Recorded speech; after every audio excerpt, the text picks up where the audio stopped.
오늘 말씀의 제목은 예수님을 다시 십자가에.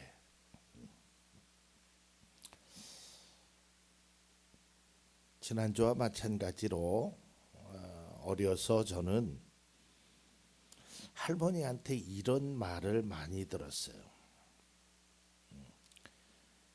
네가 뭔가를 잘못하면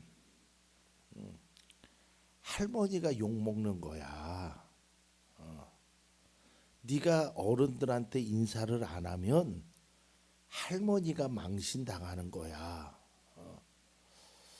그리고 이제 조금 커서 이제 잘못하는 일이 좀 비중이 커서 그런지 또 이런 말씀을 해요. 내가 뭔가를 잘못하면 야, 내 가슴에 못을 박는 일이다. 참 어려서는 그 말에 그 의미를 잘 몰랐어요. 아니 혼나도 내가 혼나는 거지 뭐 할머니가 나를 시켜서 한 일도 아닌데 할머니 때문에 그렇게 한 것도 아닌데 왜 할머니가 욕을 먹고 왜 할머니 가슴에 못을 박는 것일까?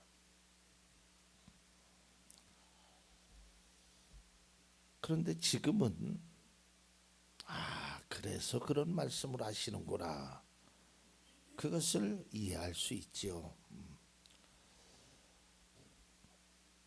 우리가 어떤 사건이나 행동의 결과가 직접적인 연관성이 있는 경우도 있지만 그렇지 않는 경우도 있단 말이에요. 내가 하는 행동이 어떠한 결과가 나올 것이라고 상상하지 못하는 경우도 있어요. 이번에 화재 산불 난 걸 보면 뭐 오늘도 제가 뉴스를 보니까 어떤 사람이 입건되고 그랬는데요. 일부러 불을 내는 사람도 있겠지요. 방화봉들이 있으니까. 그러나 어떤 사람은 일부러 불을 내려고 했던 것은 아닌데 또 불을 내려고 해도 이렇게 큰 불이 번질 줄은 몰랐는데 나의 잘못된 일로 정말 상상할 수 없는 많은 나무들이 초목이 다 불타고 심지어는 사람의 생명도 재산 피해도 어마어마하게. 그러니까 내가 그 결과를 전혀 예측하지 못한 결과에 당황하기도 합니다. 나는 결코 그런 것이 아닌데 결국 그 결과가 나에게. 여러분 지금 우리가 사순절 기간이에요. 자, 예수님께서 그 고난받는 그 과정 속으로 우리가 한번 좀 들어가 보면 로마 제국의 유다의 총독이었던 빌라도는 예수님이 죄가 없음을 알았어요. 막 백성들은 예수를 십자가에 못 박아야 됩니다 하고 막 아우성 치는데 도대체 저 사람이 무슨 잘못을 했길래 십자가에 못 박아야 되나 아무리 찾으려고 해도 찾을 방법이 없었어요. 그래서 성난 군중의 마음을 돌려보려 했지만 그들은 돌릴 수가 없어요. 그래서 그는 이렇게 얘기합니다. 마태복음 27장 23절에 빌라도가 말하였다. 정말 이 사람이 무슨 나쁜 일을 하였소? 사람들이 더욱 큰 소리로 외쳤다. 십자가에 못 박으시오. 빌라도는요 예수님을 십자가에 처형하기를 원치 않았어요. 그러나 그 방법을 찾을 수가 없어서 하는 수 없이 이런 결정을 합니다. 그리고 자기가 책임이 없음을 말해요. 그게 27장 24절입니다. 빌라도는 자기로서는 어찌할 도리가 없다는 것과 또 밀란이 일어나려는 것을 보고 물을 가져다가 무리 앞에서 손을 씻고 말하였다. 나는 이 사람의 피에 대해 책임이 없으니 여러분이 알아서 하시오. 나는 죽인 게 아니라는 거예요. 예, 여러분, 조금 전에 우리가 사도신경을 고백했지만 거기에 보면 어김없이 빌라도가 예수님을 십자가에 못 박게 했다라고 되어 있습니다. 빌라도에 의해서 고난을 받았다고 사도신경으로 고백되고 있습니다. 여러분, 이런 거예요. 내 행동이 결국 내가 의도했던 거하고는 다르게 전개될 수 있다라는 거예요. 그래서 우리는 말을 하거나 어떤 행동을 할 때 더더욱이나 조심스럽게 할 필요가 있다라는 거예요. 말 한마디가 사람을 살리게도 하고요, 그 말 한마디가 사람을 죽게도 하는 거예요. 그래서 내가 어떤 행동을 하느냐에 따라서 그 행동과 말을 통해서 어떤 집단이나 사람이나 그것이 살아날 수도 있고요, 말 한마디, 행동 하나, 작은 것 잘못 때문에 무너질 수도 있다라는 거예요. 그 우리가 잘 판단해서 어떤 것이 옳은 것인지를 우리는 바르게 판단해야 된다라는 거예요. 자, 이제 본문으로 들어가서 말씀을 나누고자 하는데요, 사실 이 히브리서 6장 5절에서 6절 말씀은 굉장히 어려운 말씀입니다. 그리고요, 신앙에 있어서 굉장히 무서울 정도로 무겁게 받아들여야 하는 말씀입니다.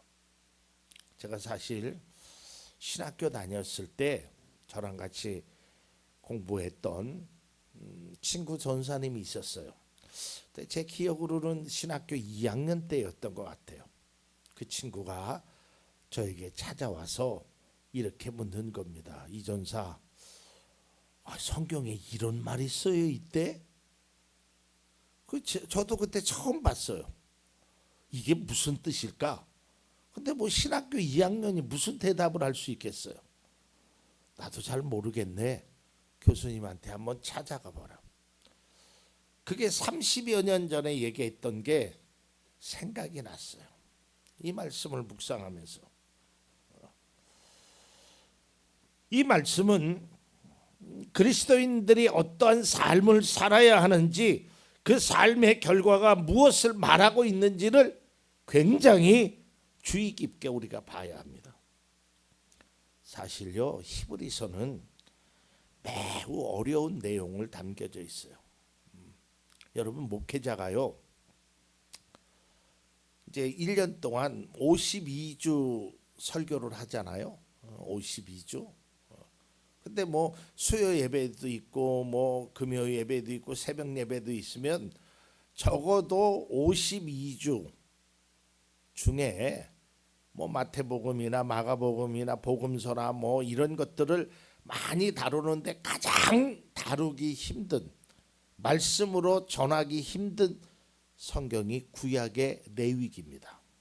레위기는요, 여러분들은 아마 설교를 10년에 한 번 들을까 말까 할 거예요.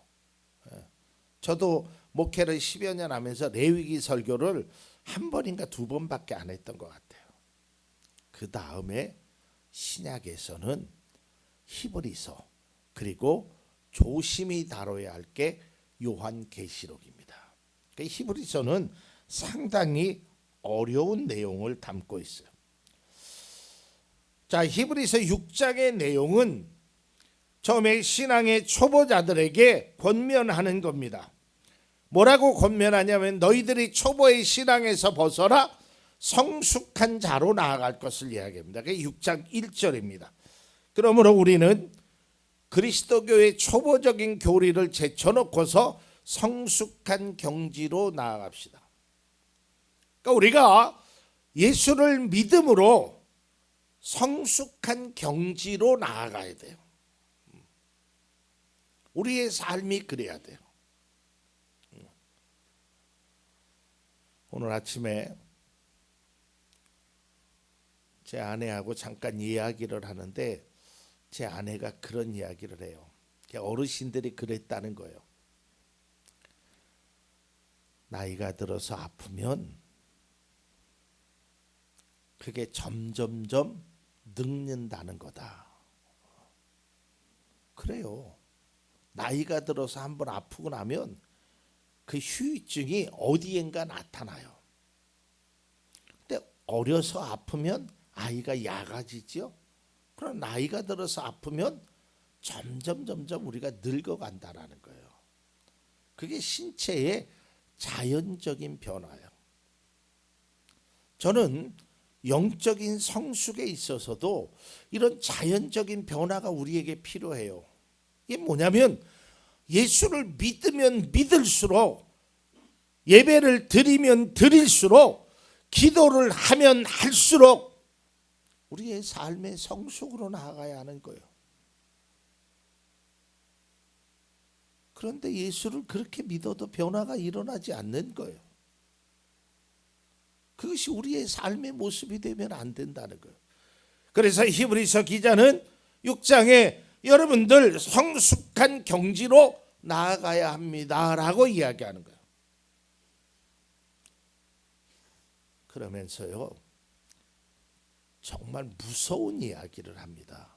이걸 우리가 어떻게 해석해야 할 것인가 한번 보세요. 오늘 본문을 다시 한번 봅니다.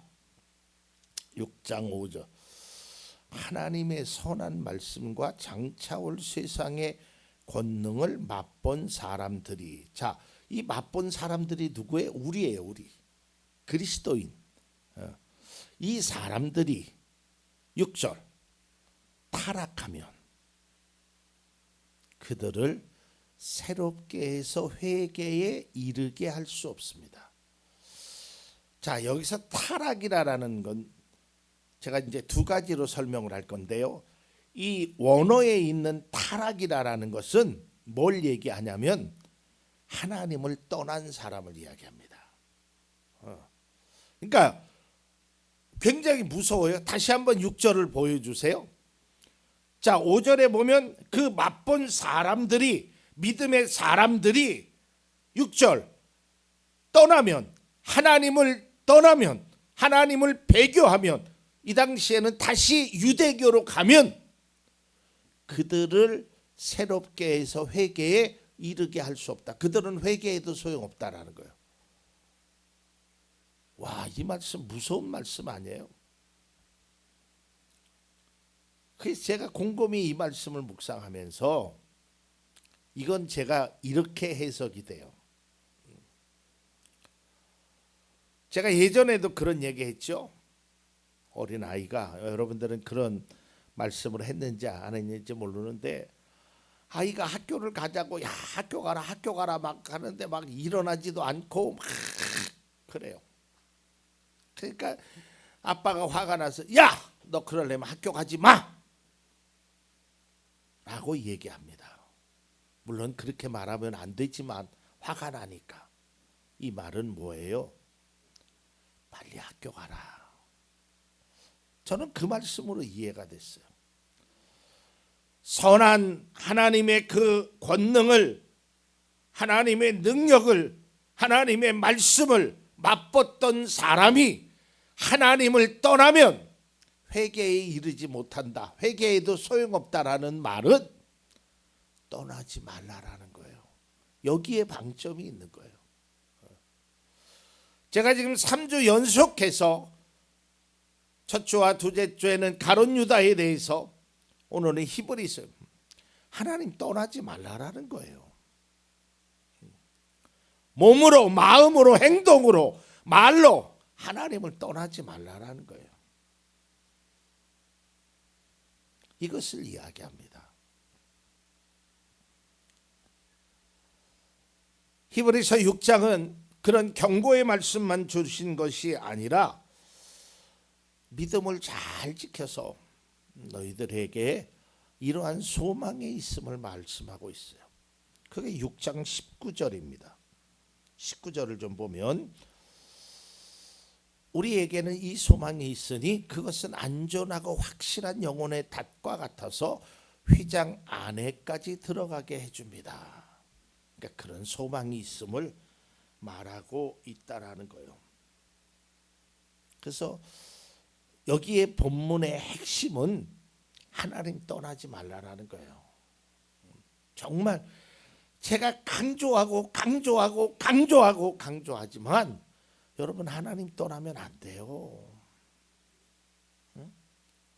어떻게 하나님을 떠나서 살겠다는 그런 발상 자체를 하는 것 자체가 그건 안 된단 말이에요. 어떻게 하나님을 떠나서 살 수 있어요? 그러한 생각은 아예 생각조차 우리는 안 해야 돼요. 자, 이게 이제 본문의 내용이고, 저는 좀 이 말씀을 좀 우리에게 적용을 하면, 우리는 하나님을 떠날 사람이 아니잖아요. 또 한 가지를 적용을 하면, 오늘 본문 6장 6절을 한번 다시 보겠어요. 타락하면 그들을 새롭게 해서 회개에 이르게 할 수 없습니다. 그런 사람들이야말로 하나님의 아들을 다시금 십자가에 못 박고 욕되게 하는 것이기 때문입니다. 자, 우리가 하나님을 떠나면 다시 십자가에 못 박게 하는 것이 되죠. 그런 사람이 우리가 되어서는 안 돼. 그런데 여기서 한 가지 좀 말씀을 좀 더 넓게 적용을 하면, 여기에서 타락이라는 것이 하나님을 떠나게 배교하는, 배신하는 것도 있지만,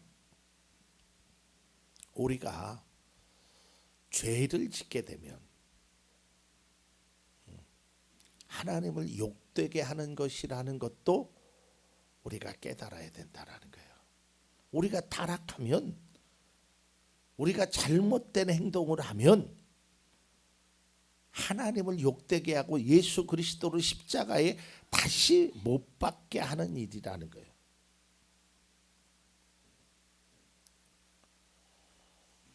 여러분, 본문은 그리스도인들의 행동이 얼마나 심각한 결과를 초래하는지를 설명하고 있단 말이에요. 그러면서 이들에게 경각심을 넣어주는 거예요. 너희 그렇게 살면 안 된다. 어떻게 하나님의 말씀을, 선한 또한 하나님의 은혜를 체험하고도 어떻게 떠나니?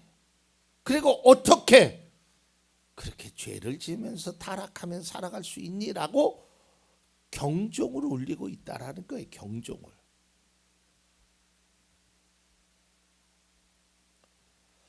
다시 말해서 믿음의 사람이 잘못된 행실을 하고 타락을 하면 그것에 대한 여파가 얼마나 큰지를 우리는 알아야 합니다.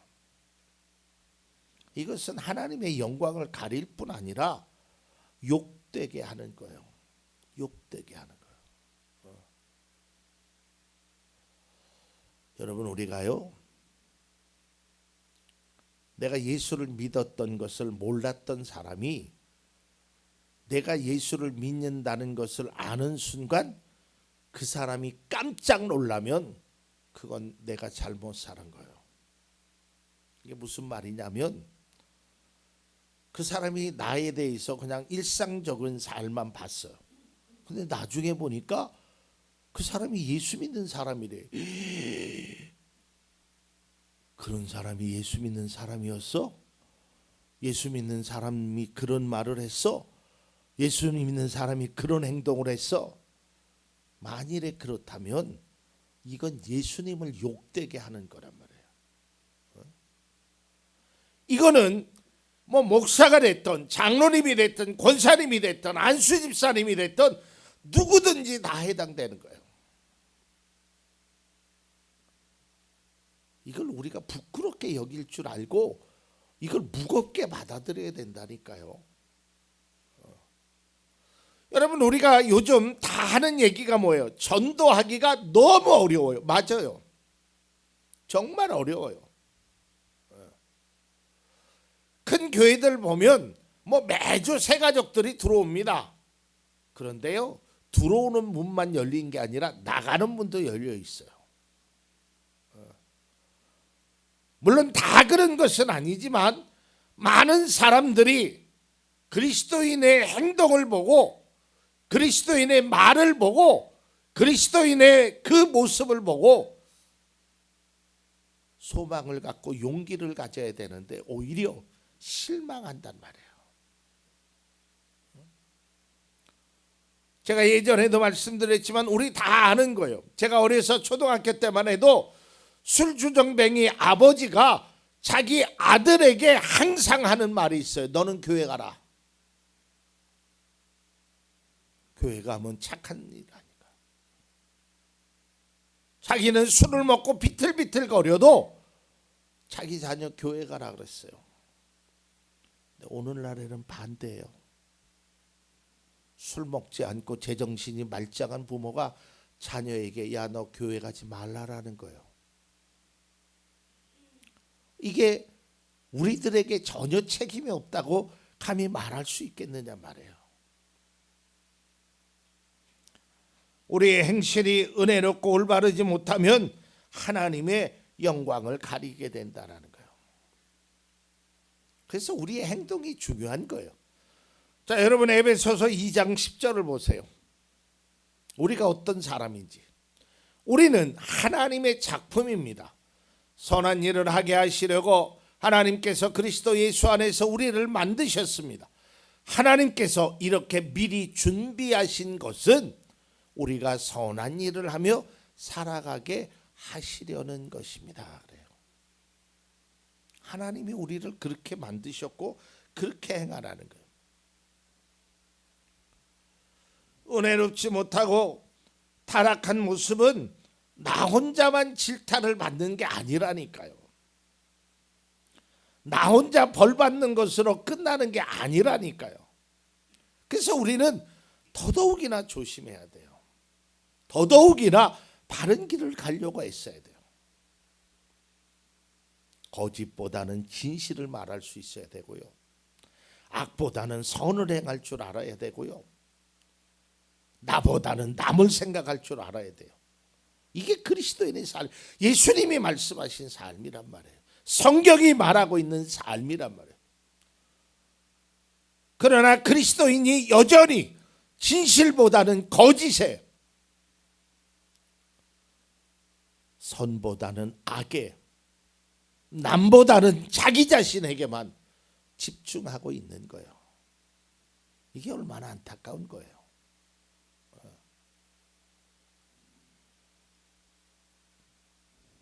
여러분, 사도 바울은 로마 교회를 향하여 이렇게 얘기합니다. 2장 24절입니다. 성경에 기록한 바 너희 때문에 하나님의 이름이 이방 사람들 가운데서 모독을 받는다 한 것과 같습니다. 얼마나 무서운 말이에요. 나 때문에 믿지 않는 사람이 하나님을 모독한다니까요.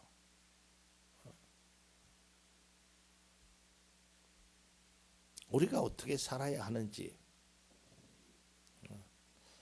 우리의 행동이 예수님을 다시 못 받게 하는 것인지, 그걸 깨달아야 돼요. 예전에 제가 간증집에서 아마 여러분도 읽었던 분들도 계실 겁니다. 어떤 아들이 엄마 속을 그렇게 새기는 거예요. 그러니까 엄마가 하루는 큰 나무 십자가를 하나 만들어 놨어요. 그래서 아들이 잘못하면 그 십자가에다 못을 하나씩 박는 겁니다. 처음에는 이 아들이 그게 무슨 의미인지를 잘 몰랐어요. 또 잘못하면 못을 받고, 또 거짓말을 말하면 못을 받고, 또 남을 때리면 못을 받고, 나쁜 짓을 하면 못을 받고, 사방에 그 십자가에 못이 박혀 있어요. 근데 이 아들이 나중에 어머님이 세상을 떠나신 후에 그 십자가를 바라봤어요. 셀 수 없이 많은 못들이 거기에 박혀 있었어요. 이 아들이 어머니의 유언도 그렇고 그래서 완전히 새 사람으로 변합니다. 그리고는 선한 일을 하기 시작합니다. 좋은 일 하면 못을 하나 뺍니다. 남을 도와주는 일을 하면 못을 하나 뺍니다. 진실을 말하면 못을 하나 뺍니다. 바른 행동을 하면 못을 하나 뺍니다. 그리고 수년이 지나서 그 못을 다 뺍니다. 그 십자가를 바라보면서 그 청년이 무릎 꿇고 한없이 울었다고 합니다. 그는 이렇게 이야기합니다. 내가 예수님의 그 십자가의 못을 다 뺐는데 못 자국은 여전히 남아 있었네요. 그 자기의 잘못을 애통한 마음으로 했다라는 거예요. 이제 말씀을 맺고자 합니다. 여러분, 우리가 살면서 죄를 짓지 않고는 살 수 없어요. 그렇죠. 죄를 안 짓는 사람은 없겠지요. 그러나 적어도 그리스도인이라면 죄를 짓지 않기를 노력할 줄 알아야 돼요. 그리스도인의 죄가 예수님을 다시 십자가에 못 박게 한다라는 사실, 그 인식을 우리가 가질 필요가 있단 말이에요. 이렇게 하려고 하다가도 이게 하나님 앞에 덕이 안 되는 거지, 영광을 가리는 거지, 그러면 내가 하지 말아야 돼요. 이게 그리스도인의 모습이 필요한 것입니다. 특히 배교, 하나님을 떠나는 일은 뭐 더더욱 말할 것도 없죠. 이 말씀 속에서 우리는 하나님을 너무 가볍게 여기지 말라라는 거예요. 내가 믿고 싶어서 믿었으니까 내가 떠나고 싶을 때 떠나겠다. 그게 자기 생각에는 그게 맞을지 몰라도 그것은 올바른 신앙의 모습이 아닌 것입니다. 여러분, 우리나라 옛말에 이런 말이 있지요. 가문에 먹칠하지 말아라. 한 사람의 행동이 가문 전체에 영향을 준다라는 것입니다. 나의 행동이 하나님을 욕되게 하지 말아야 합니다. 이것은 예수님을 다시 십자가에 못 박는, 오늘 말씀의 표현대로 하면 부끄러운 것이고 욕되게 하는 것입니다. 그래서 예수님께서는 이미 그리스도인들이, 믿음의 사람들이 어떻게 살아야 하는가를 말씀해 주셨습니다. 마태복음 5장 16절입니다. 이와 같이 너희 빛을 사람에게 비추어서 그들이 너희의 착한 행실을 보고 하늘에 계신 너희 아버지께 영광을 돌리게 하여라. 우리의 행실을 보고 하나님의 영광을 돌리게 하라라는 것입니다. 우리의 행실을 보고 하나님을 욕되게 하는 것이 아니라 나의 행실을 보고 하나님의 영광이 나타나고, 내가 그 하나님이라면, 당신이 믿는 하나님이라면 나도 믿고 싶소라고 할 정도의 그러한 모습이라면 하나님이 얼마나 기뻐하실까. 우리는 하나님을 욕되게 하는, 하나님 예수 그리스도를 다시 십자가에 못 박게 하는 그런 사람이 아니라 하나님께 영광을 돌리는 그런 믿음의 성도가 될 수 있기를 바랍니다. 이것이 바로 신앙이고 이것이 믿음입니다.